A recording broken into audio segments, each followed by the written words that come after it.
And the Hampden District Attorney's Office and Baystate Medical Center held a gun buyback in Springfield today. That event taking place this morning from 8:30 to 10 a.m. Members of the public that were in possession of unwanted firearms were invited to safely dispose of their weapons and ammunition anonymously.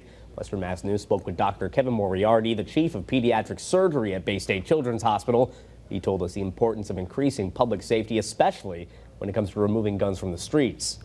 The more guns on the street, the more violent or accidental shootings can occur. We get guns that are brought in by people who have them in the house and no longer want them.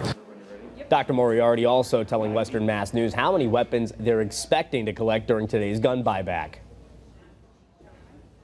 It can vary, sometimes 100 guns, sometimes we get more than 200.